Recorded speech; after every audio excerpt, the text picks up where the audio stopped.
Now, live from Seattle, this is Q13 Fox News This Morning. Also coming up this morning, baby boomers are now caring for their parents more than ever before.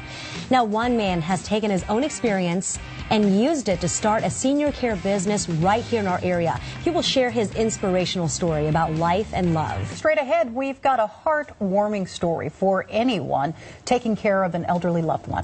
After the break, we're talking to a local veteran whose life has completely been enriched after taking in his aging uncle. It is a beautiful story about honoring our greatest generation. You're watching Q13 Fox News This Morning. Right back after this. Well, you know what? This is an absolutely wonderful story about a family here. If you're currently taking care of an elderly loved one, you are not alone. Now, an Issaquah man, Joe Lee, is a retired lieutenant colonel from the U.S. Army. His experience taking care of his elderly uncle opened up a whole new relationship and really inspired him to help others by starting a senior care business right here in the Seattle area. Joe joins us live in studio this morning. Good morning, sir. Thank you for being here. Good morning. Thanks for being here. Appreciate your time. You know, as the greatest generation keeps on aging, more and more baby boomers are having to take care of their elderly loved ones. Tell us about your story and how you ended up taking care of your uncle. Well, I'm a baby boomer, just as you described it. My uncle, although not a member of the greatest generation, did serve during the Korean War and during the Vietnam War. Okay. He, in December of 2007, just after my wife and I had relocated from the Pentagon in the Washington, D.C. area, I'd gotten a call from my dad about my uncle and aunt who lived down in San Rafael, California. My aunt had been hospitalized for cancer. And it didn't look like she was going to live very long. And so Dad said, hey, Joe, you're the only one on the West Coast. Wow. Now go down to California and take care of your uncle. You know, this happens to all of us, I think. Yeah. You know, this is not an uncommon story. Out of the clear blue, you're reconnected with a family member, usually mom and dad, you know, who are in their 80s. But in this case, my mom's younger brother. And so I went down there and you know, we'd moved to Washington to be closer to the grandkids. And I'll tell you, it's been great being in the area.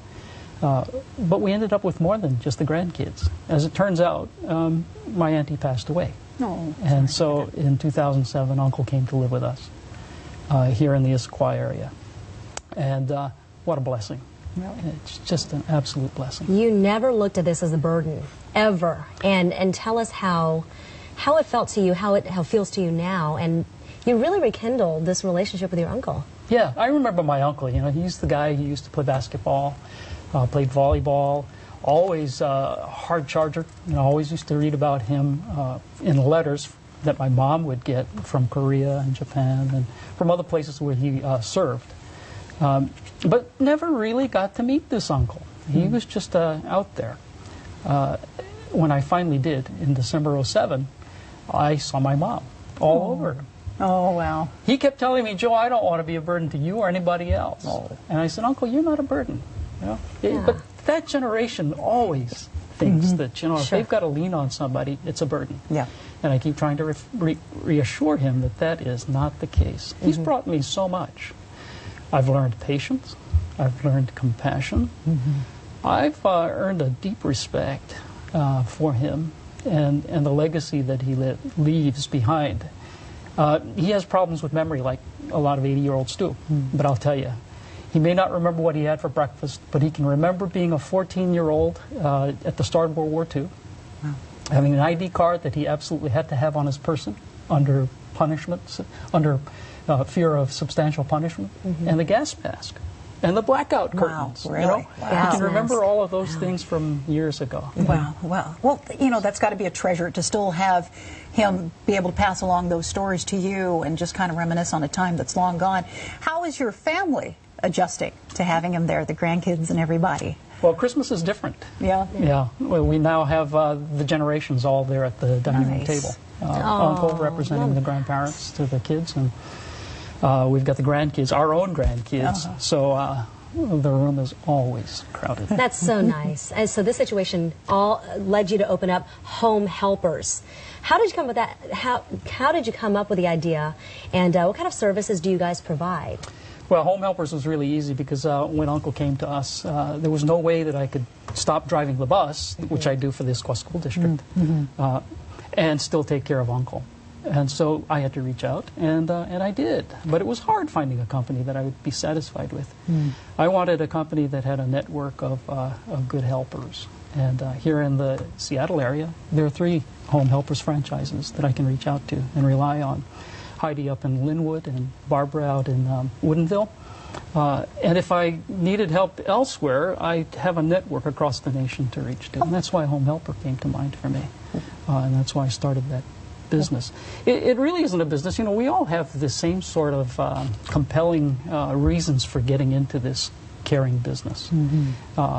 Barbara and Heidi, they have their own stories about how they became involved in taking care of relatives and finally jumping into this. It's not really a business, it's a ministry for me. Yeah. It really is a calling. Well, really quickly, what would you recommend to people who are having to consider moving in and a loved one who is elderly? Let me tell you, this is the new year. What a great time to rekindle your relationship with mom, dad, aunt, uncle. Just watch what's happening in their lives. You know, we look at, when we do assessments, we look at activities of daily life. Well, what does that mean? When you wake up, can you get out of bed? When you have gotten out of bed, can you get down to make breakfast, brush your teeth? Yes. All of those activities of daily life, you can take a look at your parents and see how well they're doing it.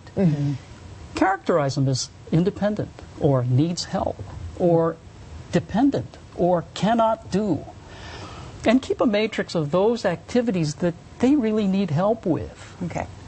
And build a team to deliver that help. So where can people go? Is there a website? Yes, absolutely. Homehelpers.cc. Homehelpers.cc. Okay. All right, Joe, thank you so much for your time and your story. I hope you've inspired many other people to not see this as a burden, but actually a blessing to be able to care for a loved one. Thanks for having me. Thank you. Appreciate it. Happy New Year to you. Thank you. Pleasure to meet you. Also.